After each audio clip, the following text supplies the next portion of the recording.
Salam alaikum les gens, Bassem Vénitieux 69200. Salut tout le monde, c'est Nassaki, on va regarder une story de Bassem et après je vous dirai mon avis, n'hésitez pas à mettre un pouce bleu et bon visionnage. Salam alaikum les gens, Bassem Vénitieux 69200. En espérant que ça va, que les choses se passent. Ouais, Bassem, moi je comprends pas.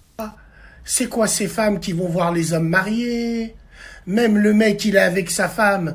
Il y a des femmes, elles le regardent, elles le reluquent. Comment se fait-il? Regarde, Bassem, c'est quoi ces femmes-là? En fait, je vais t'expliquer une chose. Aujourd'hui, le mariage ne veut plus strictement rien dire. Parce que dès le départ, tu vois comment c'est fait. Ballon, plaque polonaise, l'autoroute bloquée pour des mariages qui durent 3 mois, qui puent le shit. C'est plus un live Instagram qu'un mariage, ainsi de suite. Déjà, dès le départ, tu vois, la baraka, il n'y est pas, le socle n'existe pas. Donc oui, va draguer cet homme-là. Même s'il est marié, t'inquiète pas, c'est un mariage en plastique comme son cortège. Eh oui, et tu sais pourquoi je te dis tu peux aller le draguer? Parce que ce mec que tu regardes, t'inquiète pas, lui, il te regarde. Parce que si t'insistes, tu reluques, lui, il insiste, c'est qu'il est intéressé. Il le fait devant sa femme, il s'en bat les couilles. Rassure-toi qu'aujourd'hui, les mariages, ils sont tellement beaux qu'au bout du 3e jour, déjà, dans le lit, elle dort à côté de lui, la tête de ma mère, il parle avec des autres femmes sur les réseaux. C'est normal, il a continué à être branché réseau parce qu'il a rencontré sa femme sur les réseaux. C'est dans les groupes. C'est clair et net, il n'y a pas de mystère, c'est une science archi exacte. Le souci, c'est que il y a des femmes, elles sont tellement amoureuses qu'elles voient pas qu'en fait, c'est leur mari qui reluque cette femme-là.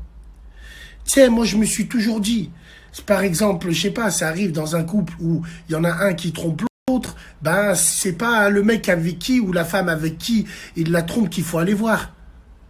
Tu vois ce que je veux dire? Il y a un dicton qui dit, parle à Dieu, adresse-toi pas à ses saints. Je sais pas pourquoi tu vas aller voir la meuf ou tu vas aller voir le mec, ah, je vais te niquer ta mère. Qui a trompé qui? C'est tout. Quand on veut, on peut, la tête de ma grand-mère. Il y a des femmes, tu peux les jeter dans des salles avec 10 gars en rue, elles ne tromperont pas. Et il y en a d'autres, elles ont ça dans le sang. C'est tout. Donc voilà, aujourd'hui, quand j'entends ces femmes dire, un homme même marié, vos hommes là qui sont mariés, qui mettent même plus leur bague, ou qui prennent une taille au-dessus, la retirer pour aller voir des tapins, ou la retirer pour avoir une autre vie de couple en parallèle. Bah ouais, bien sûr. Ça veut plus rien dire, vos trucs, vos repères là ne servent strictement à rien. Il n'y a plus de repères parce que la sacralisation du mariage a été bafouée. La tête de ma mère, c'est vrai. Le fait qu'on se métisse, le fait, en se métissant, on va plus dans les endroits où on devait aller normalement, avec les gens avec qui on devait voir normalement. Quand tu vois ces gens-là, ça crée un socle pour ton mariage. Je ne sais pas si vous comprenez ce que je veux dire. Wallah l'azim, c'est un détail qui fait absolument tout. Mais vu que vous êtes des vulgaires sectes de métissophiles, vous ne savez pas de quoi on parle. Mais wallah l'azim, tout part de là. Mais c'est carrément ça. Tiens, regarde. Si tu prends un exemple, tu prends un mariage de blanc, un mariage de renois, un mariage de rebeu, un mariage de chinois. Les gens qui seront là, qui seront invités, l'ambiance, l'aura, comme on dit chez nous, les traditions, cette odeur, cette ambiance ne sera jamais la même que si tu reprends ce mariage de blanc et tu le métisses. Prends ce mariage de renois et tu le métisses. Celui du rebeu et tu le métisses. L'ambiance ne sera pas la même. Les gens ne seront pas les mêmes. Donc les repères, dès le départ, ne sont plus les mêmes. C'est pour ça que je vous dis, les femmes qui vont draguer les hommes mariés, ils le veulent, ils aiment aussi. Ils aiment pour plein de choses. Déjà, ils se disent, est-ce que je plais encore? Tu sais, ils ont la crise de la quarantaine, ça m'a un coupé sport avec des jantes. Et ils veulent savoir s'ils plaisent et tout le reste et tout. Et la femme, c'est vrai, que c'est simple, clair et net. Moi, comment, je vais prendre un exemple. La femme qui n'est pas mariée, pourquoi elle peut être attirée par un mec qui est marié, qui est avec sa femme, qui marche et tout? C'est simple, c'est comme en boîte de nuit. Vous vous rappelez avant à l'époque? En boîte de nuit, quand on venait entre paf, on serrait jamais. On sortait, on ressortait jamais avec des plans, jamais avec des ch'touilles. Rien, air. Mais dès qu'on venait avec des meufs en boîte, il y avait des plans à tire-larigot. Les meufs, elles te voyaient, t'étais avec des autres meufs, elles te regardaient d'une autre façon, ainsi de suite. Donc, t'avais la barre de fer. Et aujourd'hui, c'est pareil dans les nouveaux mariages. La femme, vu qu'elle ponce le sol, elle galère, cette vieille schlecka, elle est là, elle te regarde, elle dit, tiens, j'aimerais bien être à la place de la femme, regarde, il a l'air de prendre soin d'elle, blablabla, blablabla. Moi aussi, je vais essayer, peu importe comment, tous les chemins mènent à Rome, blablabla, bon, s'il y a moyen de... Voilà, c'est juste une question de ponçage de sol. Wallah l'azim. C'est pour ça que maintenant, elles sont sans scrupules. Elles peuvent te le prendre, elles te le prendront sans pitié. Après, c'est à l'homme d'être costaud ou pas. Mais le seul problème qu'il y a, c'est que l'homme, il est faible. Attention, hein, je ne cherche pas des circonstances atténuantes à l'irréparable, hein, la tête de ma mère. Hein. Mais c'est comme ça, c'est la nature. L'homme, il va vaciller. Et ces putes, elles le savent. Elles le savent. Donc, c'est pour ça. C'est pour ça que oui. Toi, la femme mariée, fais bien attention. Rien n'est acquis. Absolument rien. Surtout en 2021. Ouais, alors, pas que pour les femmes, hein, les hommes aussi. Mais ça, c'est un autre sujet. On en parlera à la radio, tout ça. Ouais. Donc ouais, c'est un phénomène que j'ai constaté aussi depuis que je suis jeune. C'est que dès que je suis en couple, j'attire les meufs. J'attire plus les meufs.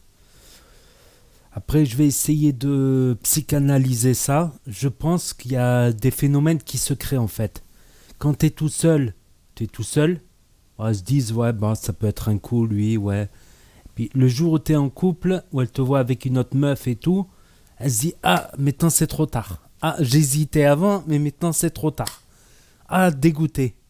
J'hésitais et il y a aussi, voilà, des meufs qui se disent, ah putain, lui il est avec cette meuf et tout, donc ça doit être un bon coup, ça doit être un bon mec et tout. Il y a plusieurs choses aussi. C'est bizarre quand t'es tout seul, t'attires pas, et dès que t'es en couple, ça y est. Là, tu vois toutes les meufs qui viennent. Soit elles se disent, ah putain, c'est trop tard maintenant. Soit. Et j'ai remarqué aussi quelque chose d'autre. C'est selon la meuf avec qui je suis, eh ben, je vais attirer plutôt des meufs qui lui ressemblent, on va dire.